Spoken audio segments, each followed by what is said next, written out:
आज का ये वीडियो दोस्तों जेकबोर्ड के क्लास 10 के सभी विद्यार्थी के लिए दोस्तों very very most important video होने वाला है। ठीक है, जैसे कि दोस्तों आप सभी को पता है कि आप सभी का हर एक सब्जेक्ट का 5 से जो मॉडल पेपर ये जारी हो चुका है। ठीक है, हर एक सब्जेक्ट का। तो दोस्तों हम लोग पिछले वीडियो में हिंदी का सेट 1 सेट 2 का फुल सोल्यूशन कर लिया कंप्लीट। ठीक है, आज की इस वीडियो में दोस्तों हम लोग हिंदी का मॉडल प्रश्न पत्र सेट 3 आज की इस वीडियो में सॉल्व करने वाला। ठीक है, तो दोस्तों वीडियो पर अंत तक बने रहिए और अगर सेट 1 सेट 2 को नहीं देखें तो डिस्क्रिप्शन बॉक्स में प्लेलिस्ट का लिंक है। ठीक है, वहां से क्लिक कीजिएगा, सारा वीडियो आपको सारा सेट लाइन बाय लाइन मिल जाएगा। ठीक है, तो आज के इस वीडियो में दोस्तों अंत तक बने रहे और जिस प्रकार से मॉडल पेपर में क्वेश्चंस पूछा है, ठीक है, इसी प्रकार से आपको एग्जाम में भी देखने को मिलने वाला है। चलिए आज का ये शानदार वीडियो स्टार्ट करते हैं। ठीक है, देखिए सबसे पहले दोस्तों आपको यहाँ पर क्या है, तो सबसे पहले खंड का है। ठीक है, खंड का में क्या है, तो सबसे पहले सर खंड का में गद्यांश देखिए ना, लिखिए यहाँ पर लिखा हुआ पढ़िए ना। तो गद्यांश है दोस्तों, गद्यांश को पढ़ लीजिएगा। कैसे पढ़ना है, तो आपके पास मॉडल पेपर होगा, मॉडल पेपर है, मॉडल पेपर को पढ़ लीजिए क्योंकि दोस्तों समय बहुत कम है और अगर हम लोग इसको पढ़ना चाहें तो समय बहुत ज़्यादा यहाँ पर बीत जाएगा। ठीक है, इसलिए दोस्तों इसको पढ़ लीजिएगा। मॉडल पेपर नहीं है तो कमेंट में कमेंट कीजिएगा, मैं आपको मॉडल पेपर सेंड कर दूंगा। ठीक है, वैसे तो दोस्तों ये आपका जो है गद्यांश पूर्ण तरह से विद्यार्थी के जीवन के बारे में बताया गया है। ठीक है, चलिए इसका प्रश्न उत्तर को देखते हैं। गद्यांश को पढ़ लीजिएगा ताकि दोस्तों आपको भी समझ में आ जाए और समय का भी बचत हो जाए। ठीक है, देखिए दोस्तों सबसे पहला प्रश्न है गद्यांश का कि किस समय को मानव जीवन की रीढ़ की हड्डी कहा जाता है। ठीक है, गद्यांश को पढ़िएगा तो आपको मिल जाएगा। ठीक है, कि विद्यार्थी जीवन को मानव जीवन की रीढ़ की हड्डी कहा गया है, तो विद्यार्थी जीवन इसका राइट आंसर होगा। ठीक है, ऑप्शन इसका जो है 22 का राइट आंसर होगा। ठीक है, अब नेक्स्ट 2 नंबर क्या कहता है कि मानव जीवन के किस काल को आधारशिला कहा गया है। मानव जीवन के किस काल को आधारशिला कहा गया है, तो दोस्तों विद्यार्थी काल को ही जो है आधारशिला कहा गया है। ठीक है, यानी कि ऑप्शन यहाँ पर आ इसका राइट आंसर। ठीक है, आप बोले या ए बोले आपका राइट आंसर है। ठीक है, घर बनाना नहीं है। ठीक है, चलिए अब नेक्स्ट दोस्तों यहाँ पर क्या है, 3 नंबर कहता है कि कष्ट सहन करने से बालक का क्या सुंदर बनता है, तो कष्ट सहन करने से दोस्तों बालक का स्वास्थ्य सुंदर बनता है। ठीक है, ऑप्शन सी इसका राइट आंसर होगा। पढ़ लीजिएगा दोस्तों अच्छी तरह से, यहाँ पर देख लीजिए स्वास्थ्य सुंदर बनता है जहां लिखा गया है सब आपका गद्यांश है, कहीं बाहर से नहीं है। ठीक है, तो पढ़ लीजिएगा इसको अच्छी तरह से। ठीक है, 4 नंबर कहता है कि मन लगाकर अध्ययन करने से विद्यार्थी को कैसा विकास होता है, तो मन लगाकर अध्ययन करने से दोस्तों विद्यार्थी को मानसिक जो है क्या होता है, विकास होता है, यानी कि ऑप्शन बी इसका राइट आंसर होगा। ठीक है, चलिए अब नेक्स्ट यहाँ पर एक आपका काव्यांश दे दिया गया है, काव्यांश को पढ़ के कुछ प्रश्नों का उत्तर देना। ठीक है, चलिए दोस्तों हम लोग काव्यांश को पढ़ लेते हैं कि पथ भूल ना जाना, पाचिक नहीं पथ में कांटे तो होंगे ही। ठीक है, दुर्वादल सरिता सर होंगे, सुंदर गिरि वन वापी होंगे, सुंदर सुंदर निर्झर होंगे, सुंदर की मृत तृष्णा में पथ भूल ना जाना पथिक कहीं। ठीक है, जब जीवन कठिन कर्म पगडंडी पर राही का मन उन्मुख होगा, जब सपने सब मिट जाएंगे कर्तव्य मार्ग सम्मुख होगा, जब अपने प्रथम विफलता में पथ भूल ना जाना पथ की कहीं, और अपने भी विमुख पराए बन आंखों के समुच आएंगे, पग पग पर घोर निराश के काले बादल छाएंगे।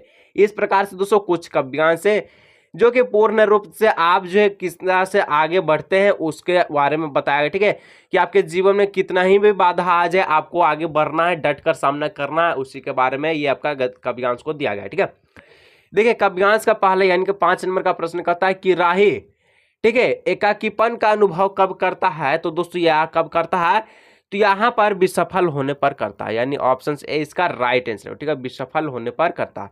6 नंबर करता है कि कवि किस पथ को न भूलने की बात कर रही है, तो कवि कर्तव्य को न भूलने की बात कर रही है। ठीक है, कर्तव्य को। ठीक है, ऑप्शन बी इसका राइट आंसर होगा।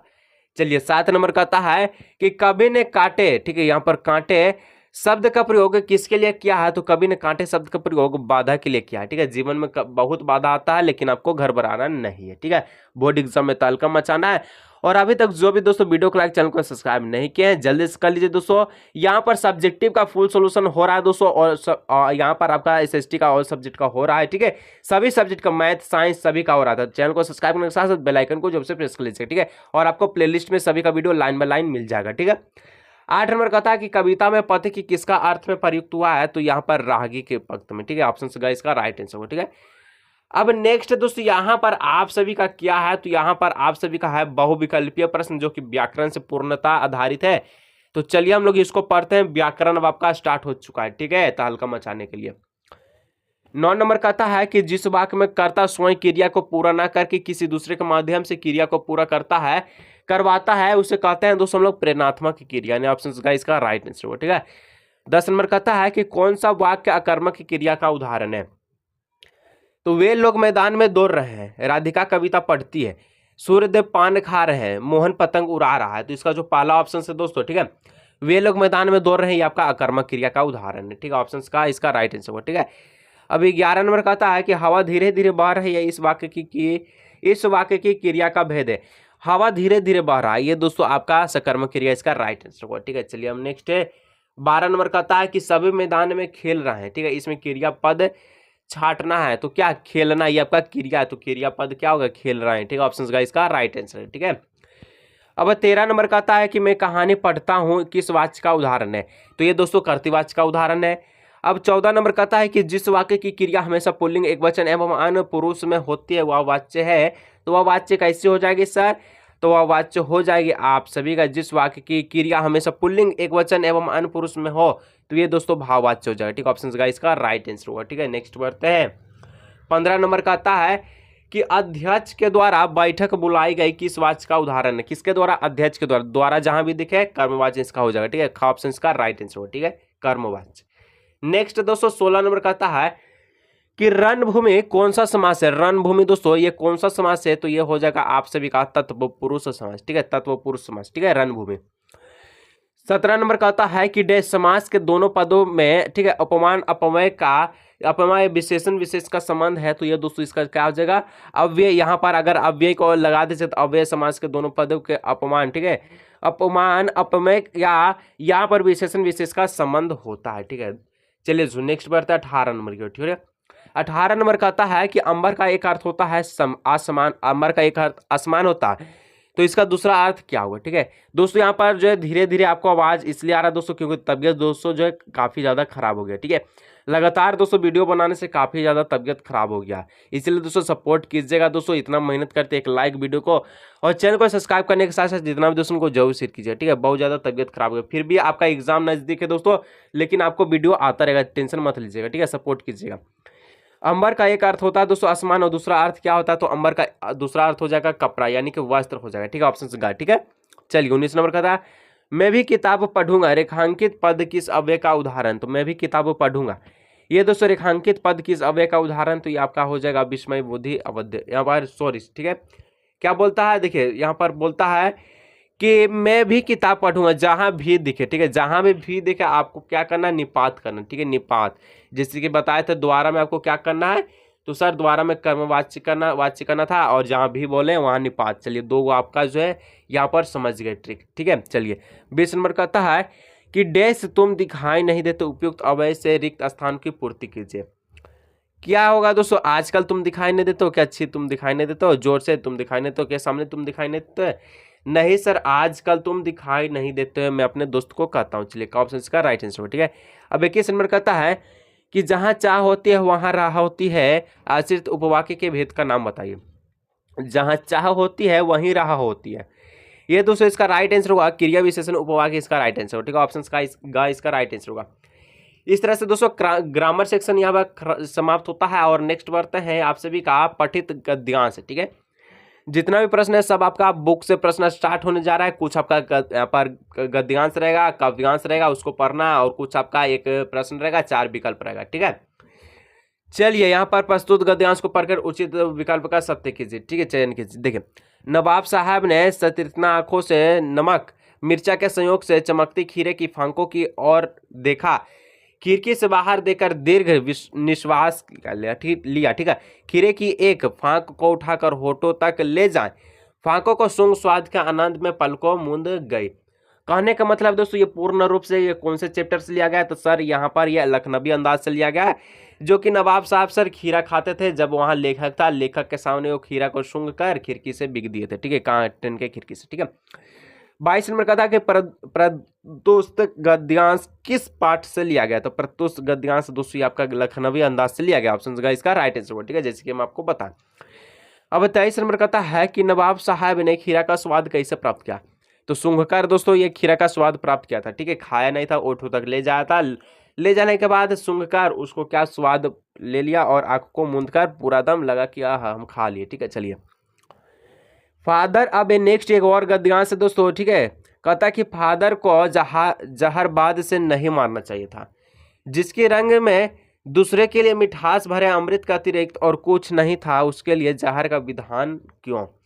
चलिए दोस्तों, ये फादर कामिल बुल्के की बात की जा रही है। तो 24 नंबर कहता है कि फादर कामिल बुल्के की मृत्यु कैसे हुई, तो कहा है कि जहरबाद से नहीं मारना चाहिए, यानी कि जहरबाद से मृत्यु हुई।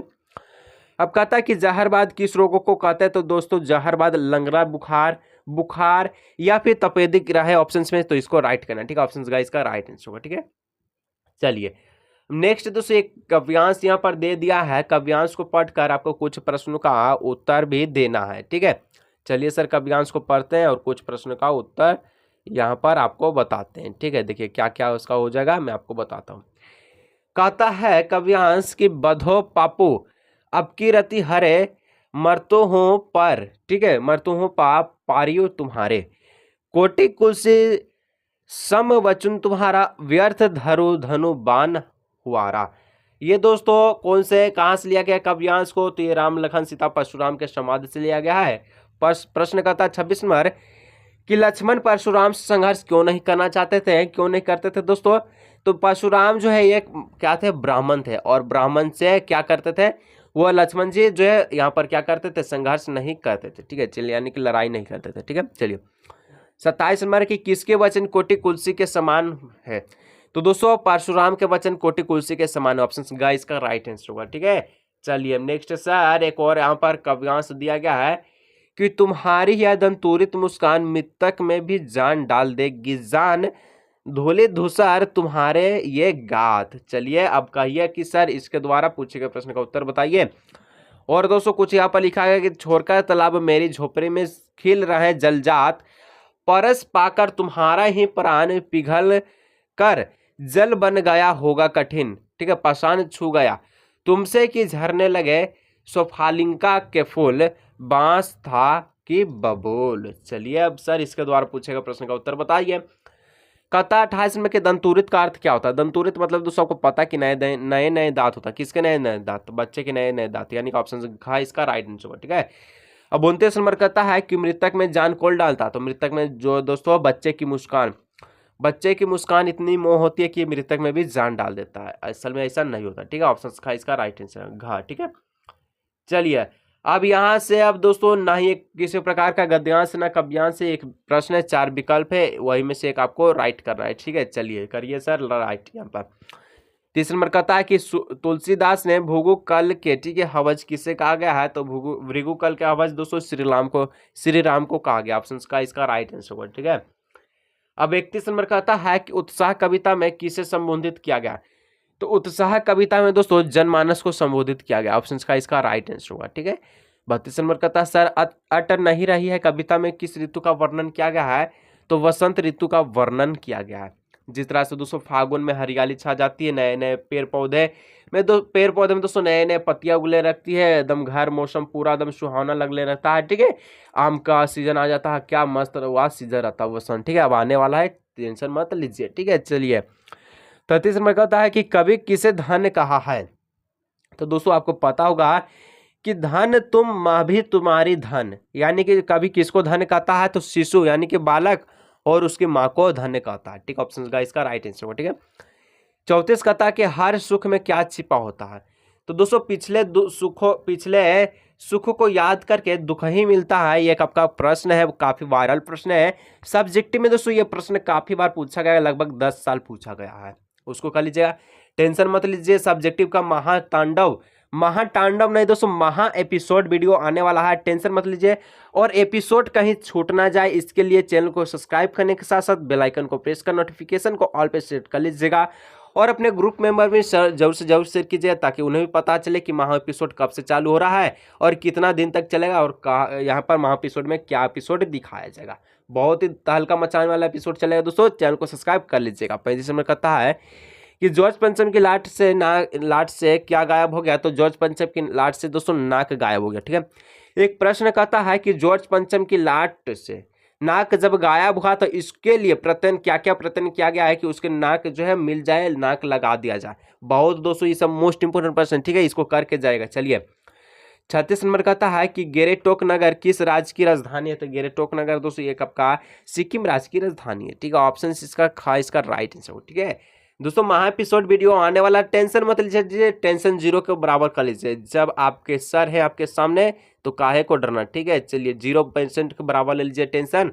हर एक सब्जेक्ट का दोस्तों वो कैसा भी सब्जेक्ट हो, हिंदी इंग्लिश कोई भी रहो, संस्कृत को भी हम नहीं छोड़ेंगे, बल्कि आपके दिमाग में एक एक शब्द को बैठा देंगे, ठीक है। 37 कहता है कि बाबूजी की पूजा वाली आचमी क्या बनती है? तो दोस्तों चम्मच, छोलनी, गिलास, कलछी। तो दोस्तों कलछी इसका राइट आंसर, ठीक है। ऑप्शन खा घा इसका राइट आंसर, ठीक है। फादर कामिल बुल्के, ठीक है। अब कहता है 38 नंबर की फादर कामिल बुल्के की मृत्यु कैसे हुई? सर अभी आपने हमें बताया था, छोटा सा गद्यांश दिया गया था सर। तो इसका उत्तर सभी प्यारे बच्चों को क्या करना है, कमेंट में करना है। और इसका कमेंट में करने के साथ साथ कहिएगा कि सर सब्जेक्टिव का महा एपिसोड का वीडियो लेकर आइए। जल्दी से कमेंट कीजिए 38 नंबर का क्या होगा, अभी बताएं, और अभी बताएं तो भूलना नहीं चाहिए, ठीक है। 39 नंबर कहता है कि बाल गोविंद भगत क्या थे? तो बाल गोविंद भगत दोस्तों एक साधु थे। और 40 नंबर आज की इस वीडियो का लास्ट प्रश्न कहता है कि बिस्मिल्लाह खां के पिताजी कहाँ शहनाई बजाते थे? एक प्रश्न है दोस्तों, बिस्मिल्लाह खां को, ठीक है, शहनाई का मंगल ध्वनि क्यों कहा जाता है? प्रश्न को चेकआउट कीजिएगा क्वेश्चंस पेपर में। ये सभी सब्जेक्टिव प्रश्न जो मैं आपको 3-4 अभी बता दिया, काफी बार बोर्ड एग्जाम में तहलका मचाने वाला प्रश्न है दोस्तों। जल्दी से आने वाला महा एपिसोड, चैनल को सब्सक्राइब करने के साथ साथ वीडियो को लाइक कर लीजिएगा। और का इसका राइट आंसर का मंदिर में, ठीक है। तो दोस्तों आज के इस वीडियो को यहीं रखते हैं, मिलेंगे दोस्तों हम लोग नेक्स्ट वीडियो में सेट 4 को सोल्यूशन लेकर आएंगे। और 38 नंबर कमेंट के साथ साथ आपको बताना है कि आपको महा एपिसोड का वीडियो चाहिए या नहीं चाहिए। तब तक के लिए दोस्तों टाटा बाय बाय।